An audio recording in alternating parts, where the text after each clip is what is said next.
A na pódiu už o malú chvíľku privítam poslednú rečničku, ktorá príde s témou biológie a je to Zuzana Varaliová, postdoktorantka katedry imunológie, genetiky a patológie z Univerzity Uppsala vo Švédsku.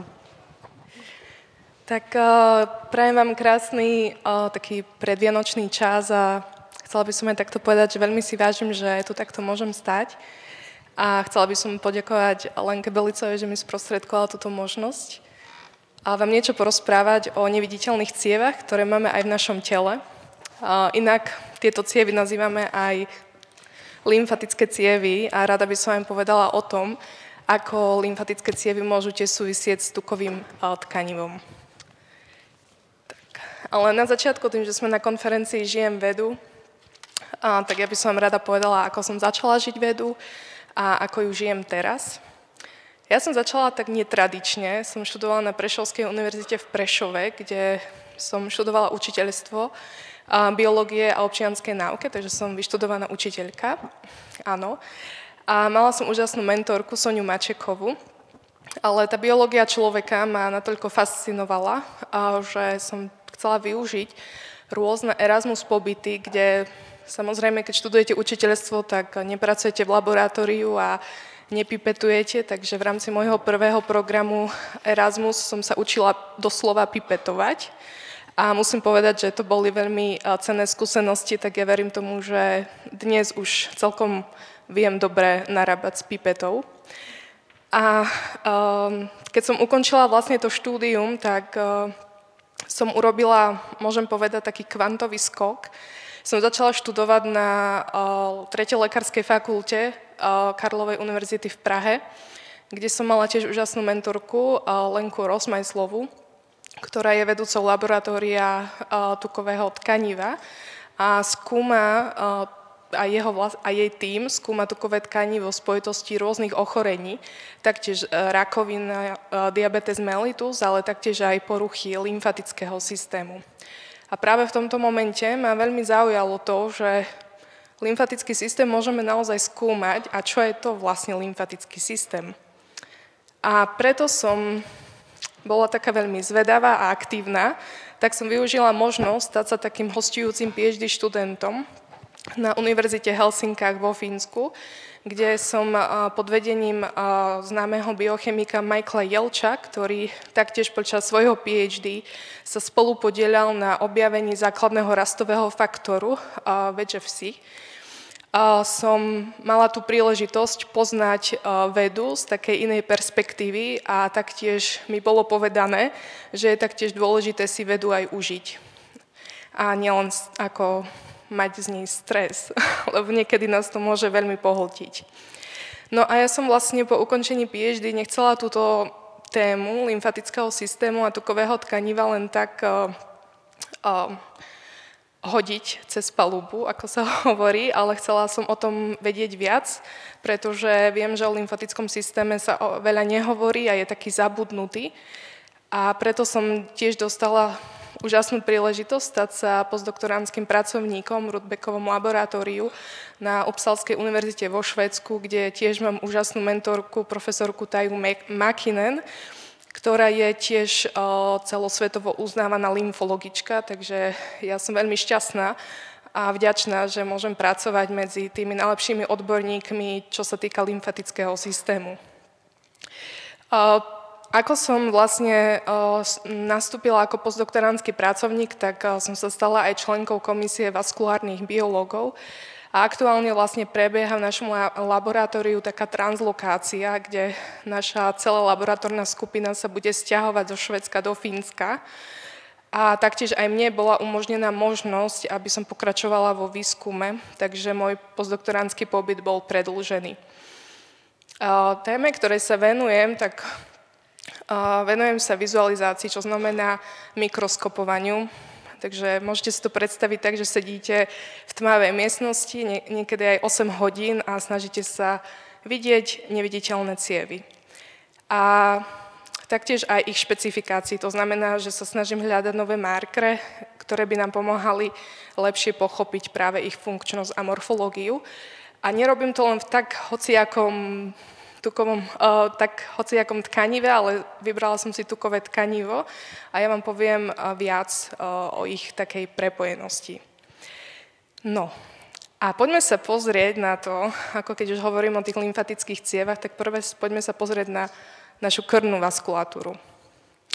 Ja keď som prvýkrát bola na výstave ľudského tela, tak mňa strašne fascinovala krvná vaskulatúra a bola som úplne fascinovaná, akým spôsobom vedia aj samozrejme pripraviť tie modely, ale akým spôsobom dokáže náš krvný systém transportovať dôležité plyny a nutrienty k tým individuálnym bunkám.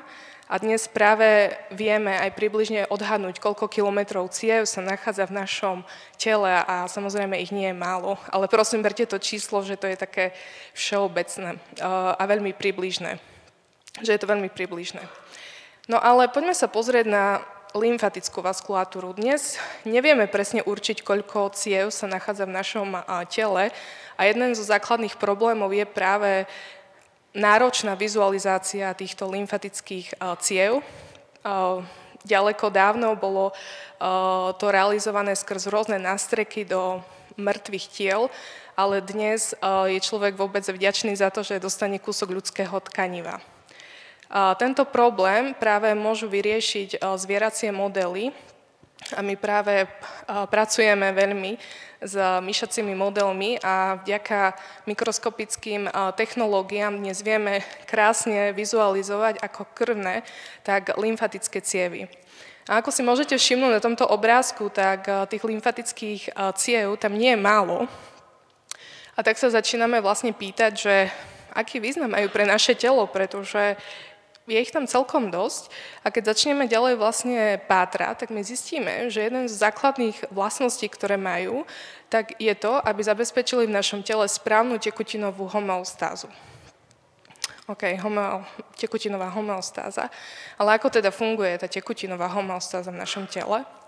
Tak v našom tele okrem krvi, ktorá prúdi kardiovaskulárnym systémom, sa taktiež nachádza aj lymfatická tekutina alebo lymfa, ktorá sa drenuje z periférií tkaní do veľkých lymfatických ciev a naspäť skrz tzv.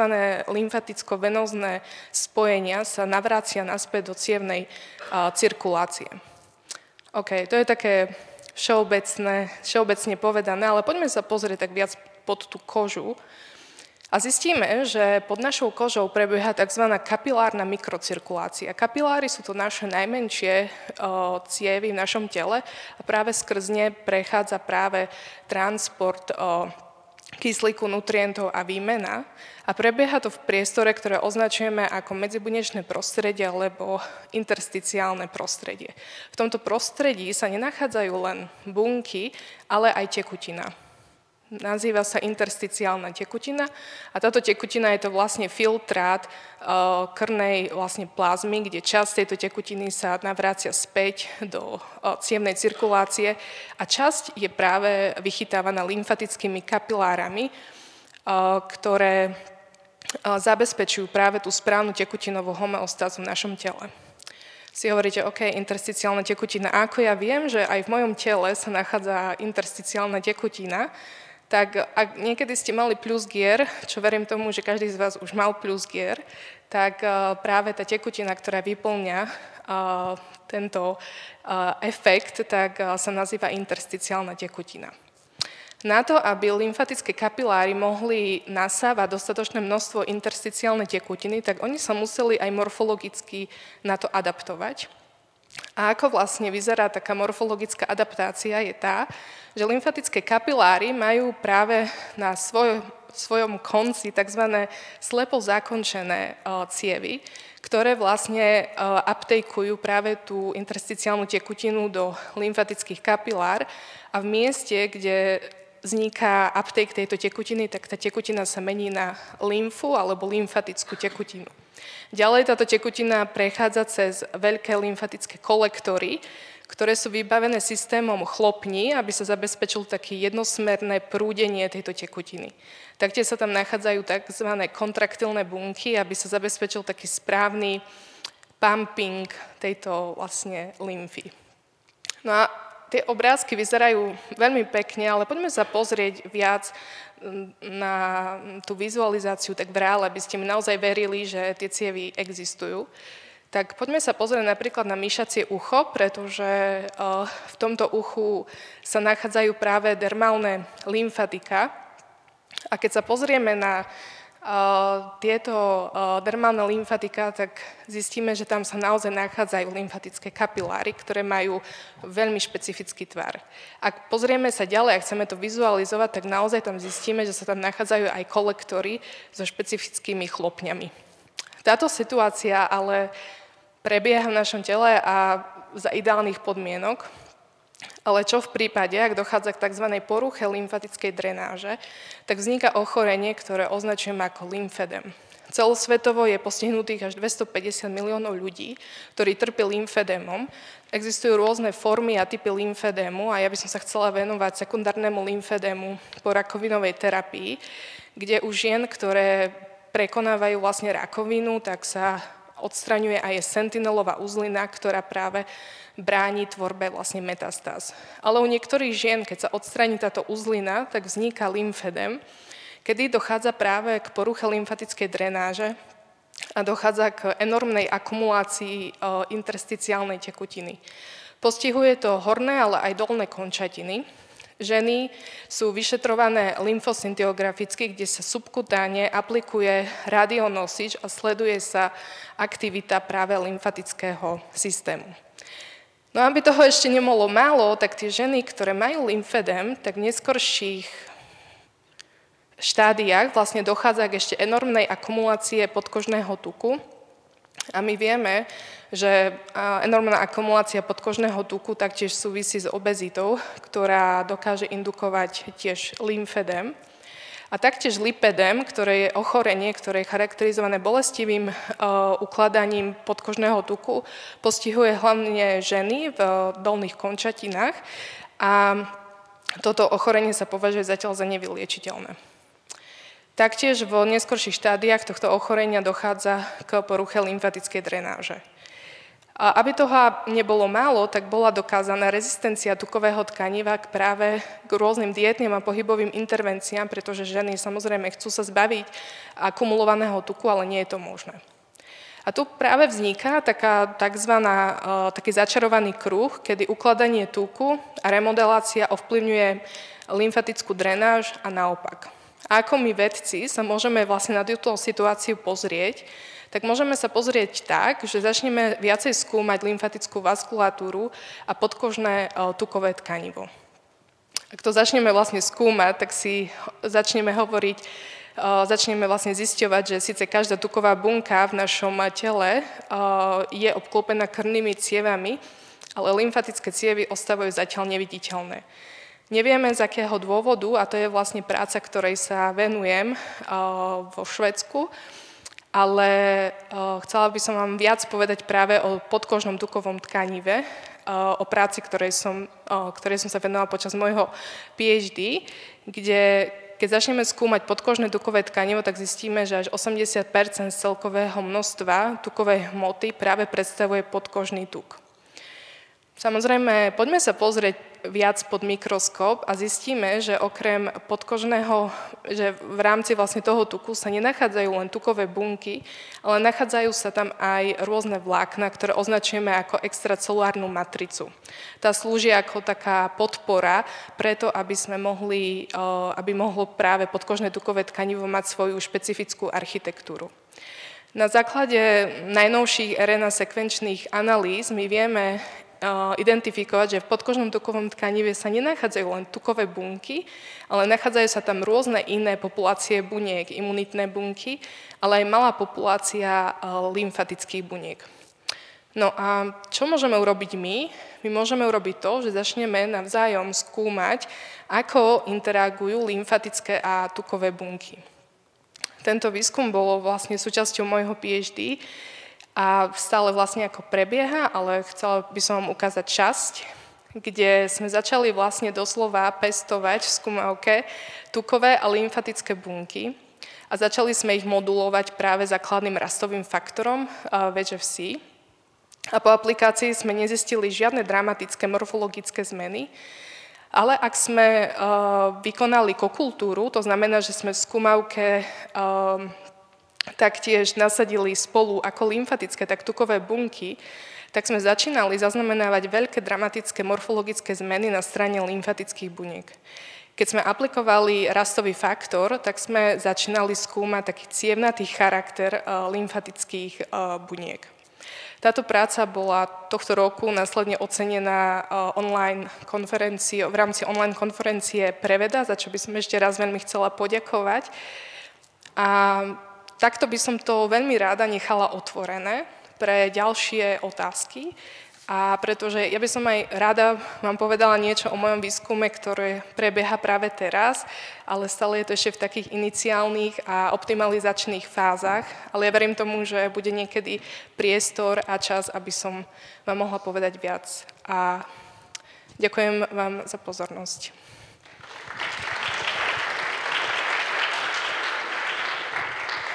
Ešte chvíľku s nami zostaňte na prípadné otázky. Opýtam sa v publiku nejaké otázky. Máme slajdo. Máme tu otázku. Ak sú zväčšené lymfatické uzliny na krku alebo napríklad pod sánkou, hovoríme o poruche lymfatickej drenáže? Skôr nie. Tam skôr dochádza k takým rozsiahlým zápalovým procesom, ktoré súvisia práve s nejakou aktivitou imunitných buniek, ktoré sa práve nachádzajú v týchto uzlinách. Má lymfa nejaký vplyv alebo funkciu pri športovaní? Nie som úplne akože odborník práve na svalovú hmotu, ale práve tým, že lymfatický systém ako taký potrebuje práve tú kontraktilnú aktivitu, ktorá chýba lymfatickému systému, kde u korného systému je to v rámci srdca, tak tie svaly veľmi napomáhajú v takej správnej aktivácii práve lymfatickej drenáže. A ešte jedna taká otázka. Ukazovali ste hodne tie príklady, ktoré sa týkajú žien. Ako je to u mužov? U mužov je to vzácnejšie, pretože práve lymfédem ako taký samozrejme sú prípady, kedy vzniká lymfédem aj u mužov, napríklad primárny lymfédem, ktorý je geneticky podmienený, a taktiež aj sekundárny lymfédem, ale tam sa to väčšinou spája práve aj s tou hormonálnou aktivitou, ktorá je veľmi rozdielna medzi pohlaviami, takže preto sa to aj viac vlastne ukazuje u žien, ale je tam aj veľa ďalších dôvodov, ale väčšinou stále je to ešte také neznáme v podstate, takže... Máme tu aj otázku konkrétne k vašej práci, a teda čo je najnáročnejšie na vizualizácii štruktúru, ktoré študujete? Tak napríklad tým, že ja som si vybrala tukové tkanivo, tak ono je to všeobecne asi to najnáročnejšie tukové tkanivo, pretože tam je enormné množstvo lipidov a adipocitov a tukových buniek, ktoré bránia v takej dostatočnej vizualizácii. Tým, že my sa snažíme vizualizovať vaskulatúru ako keby v tom 3D modeli, aby sme vlastne pochopili celkovú tú morfológiu, tak musíme vytvárať rôzne prístupy na to, aby sme sa snažili eliminovať alebo ten efekt tých lipidov, ktoré bránia v tej dostatočnej vizualizácii.